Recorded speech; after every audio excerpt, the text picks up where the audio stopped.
Orkestra Simfonike e Shkodrës, pas procesit të riformatimit dhe tashmë në drejtimin artistik të Elda Laros, është rikthyer në skenën e teatrit Migjeni.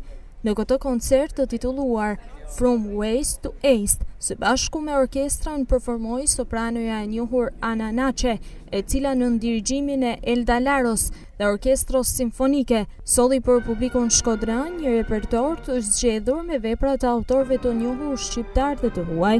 Patjetër, njeriu ka gjithmonë emocione, por Shkodra, si thon shkodranët, është sheqer dhe emri im është Ana Naçe, që në Shkodër Naçe është shpirt, kështu që s'kishte si të ndodhte ndryshe, kam shumë emocione, jam shumë emocione të mira, domethënë, sepse është një nder i madh të performosh me Elda Laron. Ajo është një nga artistët më të mëdha që unë njoh në jetën time, në karrierën time, dhe gjithë bota e njeh dhe e nderon. Është edhe ata janë të gjithë Naçe, janë të gjithë sheqera.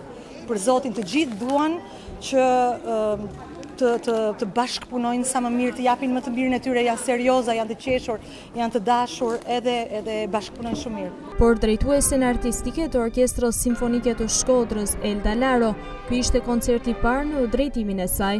Ajo theksoi se do të vijojnë përgatitjet për të sjellë në skenën shkodrane emra të mëdhenj të muzikës shqiptare, të cilët do të performojnë krah Orkestrës Simfonike të qytetit. Po, është një emocion tjetër, një emocion i ri, një emocion me akoma më shumë përgjegjësi. Pasi kërkoj nga vetja ime në radhë parë, më shumë punë, më shumë përpjekje, domethënë, për të realizuar një koncert sa më të mirë. Edhe besoj se doli goxha mirë. Atëherë t'ju them të drejtën, zemra rre shumë më fort se kudo tjetër.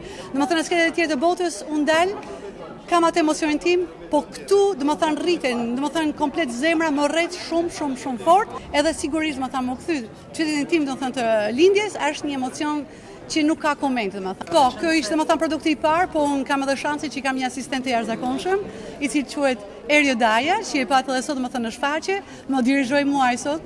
Domethënë, kam fatin që kam atë, pasi ai e përgatit, domethënë, orkestrën kur nuk jam këtu, dhe çfarë do ketë? Koncerti i jashtëm do jetë akoma me përgjegjësi akoma më të madhe, pasi do kemi edhe një tenor të jashtëzakonshëm që është Sajmir Pirgu dhe një pianist shumë të mirë, Klevis Gjergjin. Ky koncert i Orkestrës Simfonike të Shkodrës solli për publikun emocione të veçanta dhe duke dëshmuar edhe një herë potencialin e madh artistik që Shkodra ka për të ofruar.